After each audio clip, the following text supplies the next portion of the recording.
que je l'éclaire un petit peu. Et il me disait, bon, je suis entrepreneur, je fais ceci, j'ai été publié à un magazine de journal, et vraiment, mais je ne suis pas organisée. Comme moi, c'est ma thématique, l'organisation, il me dit, je ne suis pas organisée. Et finalement, je pose des questions, je pose, et finalement, je me rends compte que la personne n'a même aucune structure, rien. J'ai dit, mais attendez, comment vous fonctionnez? Non, la personne fait des salons professionnels, a commencé, c'est un designer, a commencé à faire sa collection, et ça fait depuis 5 ans. J'ai dit, l'aspect, c'est quoi votre statut? Rien. Pourquoi? Parce que c'est pas si évident de connaître. En général, quand on veut entreprendre, on s'attache à la fonction de création, de conception du produit ou du service. Parce que c'est là où est notre cœur de métier, de potentiel. Donc on s'attache là-dessus. Or, être entrepreneur, comme tu l'as expliqué tout à l'heure, c'est connaître toutes les fonctionnalités processus, de ce qu'il faut savoir dans tous les domaines. Ne pas être de toute façon expert, parce que les aspects juridiques, l'idée c'est pas de devenir expert, mais d'avoir peut-être une connaissance quand même, un minimum de connaissances, et de renforcer ce minimum de connaissances par une validation d'un expert déjà. Ça, c'est pour l'aspect juridique. Voilà. Maintenant, après, il y a d'autres aspects. Voilà. Oui. Mais déjà, ce qu'il faut savoir, que être un chef d'entreprise, ça ne veut pas dire que je dois tout connaître. Non. Un entrepreneur, lui, c'est un visionnaire, il a une vision qu'il a envie de matérialiser, une idée qu'il a envie de matérialiser. Donc maintenant, il doit se rapprocher d'un expert, maintenant un conseiller, pour l'accompagner dans toutes les étapes de la création de son entreprise. Et tout ce qui est aspect juridique, c'est le plus important, c'est très important, parce que c'est le fondement de votre entreprise. Quand c'est mal choisi, tout ce qui est fiscalité, tout ce qui est statut, tout ce qui est social, plus tard, vous allez le voir, ça va en pâtir sur votre activité. Ça sera très lourd parce que ça n'a pas été pensé et étudié correctement en amont, avant la mise en place de votre structure. D'où les pourquoi nous, dans ce club, c'est d'aider les femmes à comprendre l'entrepreneuriat et ses enjeux. Donc, entreprendre avec sérénité, essayer de limiter le risque. De limiter les risques, parce que risque zéro, ça n'existe pas. Déjà, quand vous entreprenez, c'est déjà un risque que vous prenez. Parce que vous pouvez ne pas vivre de votre activité aussi. Tout ça, c'est à être accompagné, c'est un gagne-temps. Un gagne-temps par un conseiller, c'est un gagne-temps, et vous limitez le risque. Donc, et moi, ce que je voulais dire, c'est que l'idée d'entreprendre, c'est déjà de savoir que quand on se lance, on doit devenir un apprenant actif. Un apprenant actif, ça veut dire que quand on se lance, quel que soit son niveau, moi je me suis lancée, j'étais salariée à un bon niveau professionnel, mais j'arrive sur un terrain où je ne connais rien. Je ne connais rien, il ne faut pas se mentir. Et ça, des fois, on a du mal à se l'avouer. On se croit intellectuellement capable, on se dit, j'ai fait des études, voilà, je vais me demander, et finalement, on apprend, on va dire, on apprend malgré nous que il y a la notion de la gestion de l'entreprise, il y a la notion de communication, Et ça, c'est vraiment la grosse partie à maîtriser. Ça, c'est vraiment voilà, la communication. Et je rentrerai dans le détail de cette communication-là. On a tous les aspects de conception de son produit. Ça encore, hein, on maîtrise un peu parce que on est tellement dedans que finalement, ça c'est le plus facile. Mais on a tout plein on doit savoir sa gestion, les finances, comment gérer mon argent.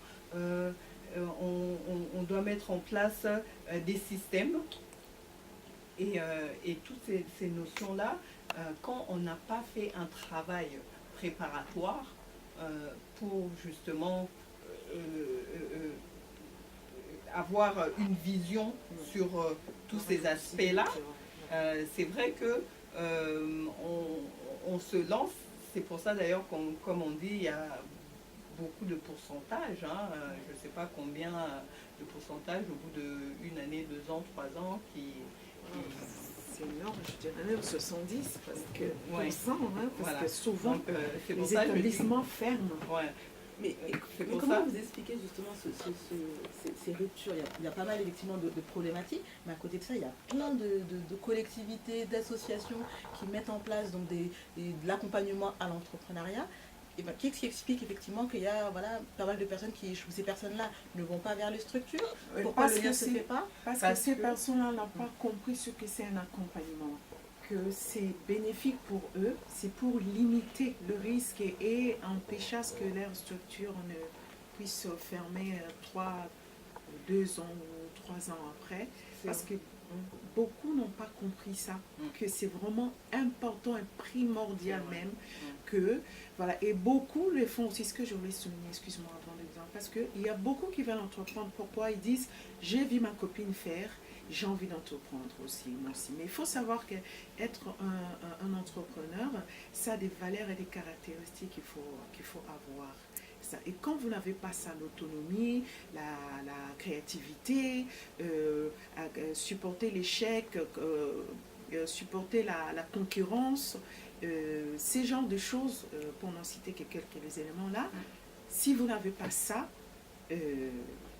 mais ça, c'est des choses qui sont innées ou c'est des choses qui peuvent s'acquérir? Parce qu'à ce moment-là, si c'est pas inné, ou si c'est inné, les entreprises ou les collectivités qui sont là pour accompagner dans le cadre du développement économique ne peuvent rien. Mais c'est pour ça, maintenant, on accompagne la personne et on arrive à la cerner, à connaître la personne pour lui dire que avec vous, avec ce que vous avez envie d'entreprendre, moi, je vous conseille de retourner travailler, être salarié, où vous avez les capacités, les valeurs de pouvoir entreprendre. Ça vous aide beaucoup. Oui, s'il vous plaît. Est-ce qu'un conseiller peut vous orienter? Oui. Peut vous proposer un autre domaine? Oui. En fonction parce de qu'on vos est là aussi, on compétences, avoir cette capacité-là. pour pouvoir vous aider de convaincre. Et aller jusqu'au bout dans cette aide-là pour pouvoir réussir. Parce que quand vous vous présentez, vous entreprenez, bon, il y a des risques, et c'est vrai, mais vous ne savez pas ce qui vous attend, ou comme a dit Madame Vita, vous arrivez sur un terrain, vous ne connaissez absolument rien, et tout, et puis ben voilà, bon. Le conseiller ou la conseillère, elle constate vos compétences, vos suffisances, vos insuffisances, et peut vous orienter peut-être à autre chose, autre produit. Et moi j'ajouterais, il y a en fait 3 compétences dont nous souffrons. Bon, si je me limite aux femmes de la diaspora, parce que ça peut s'étendre aux femmes de la diversité, c'est le manque de capacité. On souffre de manque de capacité. C'est-à-dire que quand on devient entrepreneur, c'est-à-dire que c'est comme si on est dans le ciel et qu'on va faire un saut en parachute. Le truc, c'est que normalement, on a notre parachute qui est quand même collé, qui est dans notre corps et qui va s'ouvrir à un moment. Mais il faut imaginer l'entrepreneur qui saute et on lui lance carrément son matériel. Donc, en fait, il faut avoir le temps ouvrir le parachute et puis faire en sorte que d'avoir le temps de l'ouvrir et que quand on arrive en bas d'atterrir plus ou moins dans les bonnes voilà, dans les bonnes conditions. C'est pour ça ces capacités-là qu'on dit dans la gestion, dans les finances, dans la communication, dans les ressources humaines, donc, ces dans l'art. Ce sont donc la formation. En fait, il faut le développer. Il faut en être conscient que je n'ai pas tout ça.